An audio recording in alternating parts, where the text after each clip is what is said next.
Actually,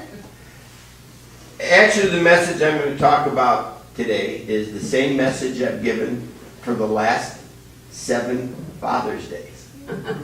And it's an example of a good father in the Scriptures. And believe it or not, it's hard to find a lot of good examples of fathers in Scriptures. There's some, but this is my favorite. This is my favorite. It's the story of Jarius. You can call him Jerry. I have a cousin Jerry, so we'll call him Jerry. Okay? When Jesus, this is from Mark 5. When Jesus again crossed over by boat to the other side of the lake, a large crowd gathered around him while he was by the lake. Then one of the synagogue rulers, by the name of Jarius, came there. And seeing Jesus, he fell at his feet and pleaded earnestly with him. He said, "My little daughter is dying." I always get choked up when I say that. "Please come and put your hands on her so that she will be healed and live." And so Jesus went with him. Now, just a quick point. Jarius is a synagogue ruler. If you remember the story of the rich young ruler, he was a synagogue ruler. Jarius was somebody. Jarius was somebody important in that time frame. He was either a scribe or a Pharisee, or most likely the man in the synagogue, the individual synagogues that led that synagogue, or maybe led the worship. But he was somebody important. I'll also say that being a synagogue ruler, he was a part of the establishment of the church. He was part of the group that most of those people did not trust Jesus at all. But at this point in Jarius' life, with the situation he's in, he needs something big to happen. His 12-year-old daughter is dying.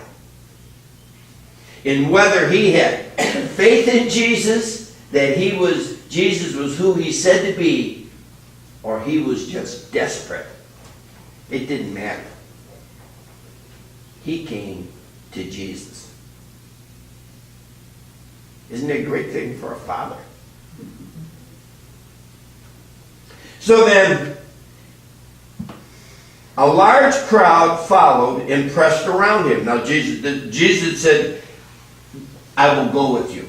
And so Jarius was going with Jesus, and there was a big crowd of people there. It says, so a large crowd followed and pressed around Jesus. And a woman was there who had been subject to bleeding for 12 years. How old was Jairus' daughter, did I say? 12 years old. So this lady has been subject to bleeding for probably the whole lifetime of Jairus' daughter. In the kind of the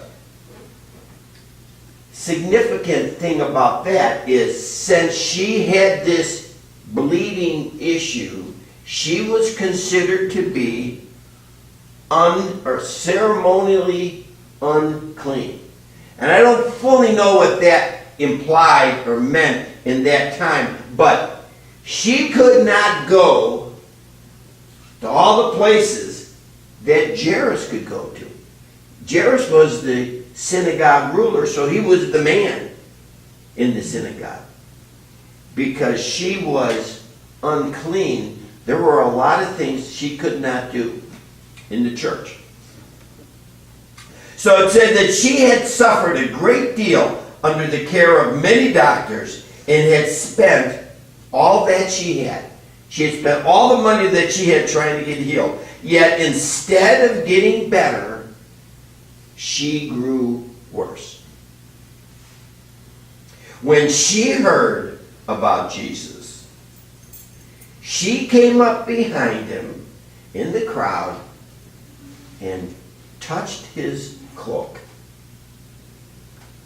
That faith? I call that desperate faith. You know, it could be, what do I got to lose? But she, like Jarius, went to Jesus in her time of need. Because she said, she said, if I just touch his cloak, I will be healed. Faith, faith, faith. Immediately, her bleeding stopped, and she felt in her body that she was free from her suffering. She's had this for 12 years. Oh my word. She's had this bleeding issue for 12 years, spent all her money to get it fixed. No one could fix it. So you imagine how happy she had to be, right? And at once, Jesus realized that power had gone out from his body. He turned around in the crowd, and this one always surprises me. This one always surprises me. When Jesus says, who touched my clothes? And then the good old disciples, which you can always count on them, he said, Jesus, you see the people crowding around you, and yet you ask who touched you? But Jesus kept looking around to see who had done it. Then the woman, knowing what had happened to her, came forward, fell at Jesus' feet, and trembling with fear, told him the whole truth about her touching him. And Jesus said to her, daughter, your faith has healed you. Go in peace and be freed from your suffering. Isn't that exciting? Isn't that exciting? Meanwhile, Jarius is standing there with Jesus, and I'm wondering, is he saying, wow, this lady, he probably doesn't know this lady, I wouldn't think. He's a synagogue ruler. She didn't get into the synagogue too much because she was ceremonially unclean. But he has to be saying, this is awesome. This is why I came here. Or he's saying, will you hurry up, Jesus? I've got my daughter at home. One of those two things. But he's got to be excited. He's got to be jumping and hopping, ready for something. And then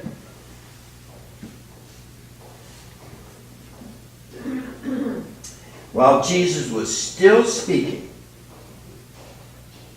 some men came from the house of Jarius and said, your daughter is dead. Why bother this teacher anymore? How do you think Jarius felt? He just seen a miracle that Jesus performed, and he gave him probably hope. I can't wait till we get home with Jesus gets to touch my daughter and make her well, and he gets the word that his daughter is dead. Ignoring that, and this is the one verse I want you to take from this message today. Ignoring what the people said, Jesus told Jarius, don't be afraid, just believe. Say that again. Don't be afraid, just believe. Don't be afraid, just believe. What verse is that? That is Mark 5, 36. Mark 5, verse 36. Don't be afraid, just believe. It may be, you may know it from, in the King James, it's probably fear not. Yeah. It's I something. agree with But in the NIV, it's don't be afraid, just believe. Just pause for a second. Does that apply to any of us? On any day, almost of the week? Don't be afraid, just believe. So they went forward. And Jesus did not let anyone follow him at this point except Peter, James, and John, and Jarius. And when they came to, now this big crowd went away, and there's just the four of them. When they came to the home of Jarius, Jesus saw a commotion with people crying and wailing loudly. He went in and said to them, "Why all this commotion and wailing? This child is not dead, but asleep." But they laughed at him. Interesting, there's a number of times in Scripture. Sarah, Abraham's wife, when she was told she was pregnant, she laughed at the angel. And they're laughing at Jesus when he's ready to perform the most significant thing that family had ever seen. But Jesus put them all out and took the child's father and mother and the 3 disciples who were with him and went in where the child was. He took her by the hand and said, "Little girl, I say to you, get up." Immediately the girl stood up and walked around. She was 12 years old. It even says it right in Scripture. She was 12 years old. At this, they were completely astonished. And by they, it's only Peter, James, and John. Jesus wasn't astonished. And Jarius and his wife. 5 people. And Jesus gave them strict orders not to let anyone know about this. And then told them, give her something to eat. Isn't it an amazing story? The reason why I pick this as my traditional Father's Day message is Jarius did what was best for his daughter. He was a synagogue ruler, and most of the people that Jarius would have talked to, his co-workers, so to speak, other synagogue rulers, there's probably more than one synagogue in the town, but most of the people would have told him, don't go to that Jesus. He's a fraud. He's a blasphemer. You know what he says he is? He says he's the Son of God.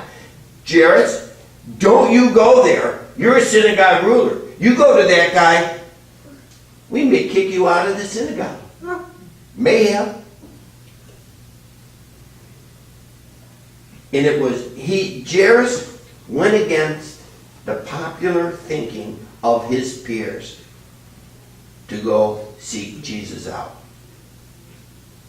That's a good man. That's a good father. That's a good father. And when Jesus said to him, after Jarius went to him and his daughter died, and Jesus said, "Do not be afraid, just believe." Jarius could have said, "It's too late. My daughter's dead. You should have gone quicker, Jesus. You had to heal this unclean woman first. If you hadn't done that, Jesus, you could have been to my daughter before she died." He didn't say that. He didn't say that. Once again, whether it was out of pure desperation or faith, Jarius did what Jesus said.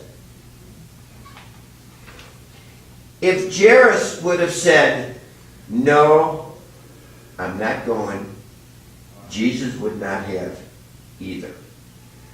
I'll guarantee that.